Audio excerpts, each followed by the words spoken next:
এই মন এখানে রাখাল রাজা বাঁশি বাজায় গোঠে, তারি সুরে পূব আকাশে চন্দ্র সূর্য ওঠে, ওরে আমায় কে আর পায়।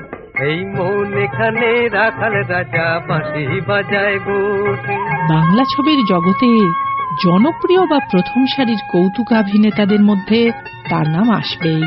তার অভিনয়, মুখভঙ্গি, বডি ল্যাঙ্গুয়েজ, টাইমিং তাকে কমেডিয়ানের তকমা দিয়েছিল। অনুপ কুমার। ওরে তোর গোপ, তাই তো কি হলো হয়েছে রে? তখন ল্যাংড়া আমটায় কামড় দিতে গিয়ে মনে হলো শ্বাসের সঙ্গে খানিকটা আঁশও চলে গেল। তাই তো ভাবি ল্যাংড়া আমে আঁশ, গোপটা বোধহয় পেটেই সেজিয়ে গেছে। অনেকের কাছেই তার পরিচিতি হাসির রোলে, কিন্তু অভিনয় জীবনের গোড়ার দিকে রীতিমতো সিরিয়াস ভূমিকায় বহুবার তাকে দেখা গেছে। পলাতক ছবিতে নায়কের ভূমিকায় তিনি তার প্রতিভার স্বাক্ষর রাখেন। BFJ এর সেরা অভিনেতার পুরস্কার পান তিনি। আমি তোর কাছে ঠিকানা দিয়ে যাব, ধর যদি সত্যি আমার কিছু হয় একটা খবর পাঠিয়ে দিবি, ব্যাস। না না, বেশি কিছু না, শুধু লিখে দিবি এখানেই ছিল, কি জানি কোথায় চলে গেছে।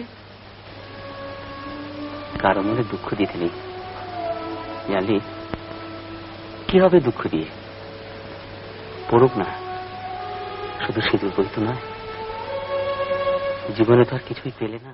দোষ দিও না আমায় বন্ধু, আমার কোনো যে দোষ নাই, কার কাছে রাখিলাম মন তার কাছেতে চাই গো। দোষ দিও না আমায় বন্ধু। পলাতক ছবিটির পাশাপাশি আরো যে ছবিটির নাম উঠে আসে তার অভিনয় জীবনের অন্যতম সেরা হিসেবে, সেটির নাম নিমন্ত্রণ।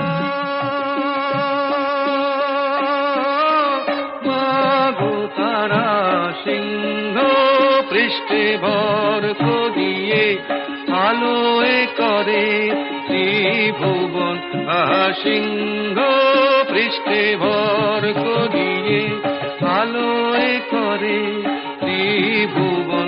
তুমি ব্রহ্মময়ী মা, তুমি কৈলাসের মা, শ্মশানেতে শ্যামা তুমি বৈকুণ্ঠে রমা। কুমি, কলকাতায় যাবি? কলকাতা? হ্যাঁ কলকাতা। যাবি বেড়াতে? কি করে? কি করে আবার? এখান থেকে নদী, সেখান থেকে নৌকো করে দূরের স্টেশন, সেখান থেকে ছোট রেলে করে জংশন, তারপরে বড় রেলগাড়িতে চেপে কলকাতা। যদি ভয় করে? কিসের? ওই যে ও ছিটছিট। সে কি চড়িসনি কখনো আগে? দূর বোকা, ভয় কিসের, আমি তো রয়েছি। শোনা যায় শিশির কুমার ভাদুড়ী আর তার পিতার কাছ থেকেই অনুপ কুমারের অভিনয় শিক্ষার শুরু। আসল নাম সত্যেন দাস। কখনো নায়ক নায়িকার ভাই বা পার্শ্ব চরিত্রে বেশ কিছু ছবিতে আমরা তাকে পাই। এটা বুঝতে পারলেন না? এটা হচ্ছে ভারতীয় রাগ প্রধান সঙ্গীত। রাগ প্রধান? রাগ প্রধানটা কি জানেন না? জানেন না? রাগ প্রধান সঙ্গীত মানে হচ্ছে কি জানেন? যিনি গান খুব রেগে গান, আর যারা শোনেন তাদেরও খুব রাগ হয় গাইয়ের প্রতি। বুঝেছি, তুমি আমার সঙ্গে ঠাট্টা করছো। বুঝতে পেরেছি। ক্রমে কমেডিয়ান হিসেবে বহু ছবিতেই তিনি অপরিহার্য হয়ে পড়েন। অনেক সময় হাস্যরস জোগানোর পাশাপাশি ছবির এক গুরুত্বপূর্ণ ভূমিকা পালন করে গেছেন তিনি। ভাইয়া, শরীরটা কি খারাপ লাগছে? না লাগছে না? না তো। দেখি তো।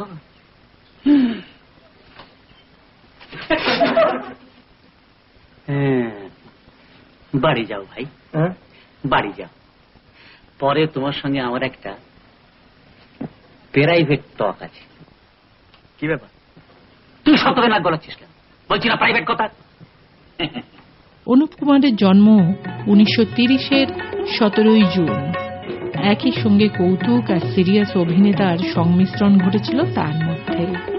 অনেকেই তার অভিনয়ে অনুপ্রাণিত হয়ে অভিনেতা হতে চেয়েছিলেন, এমনও শোনা যায়। দেখো, আমি তো বাবার সামনে একবার মুখের বলে দিয়েছি যে আমি মামাকে ছাড়া কাউকে বিয়ে করবো না।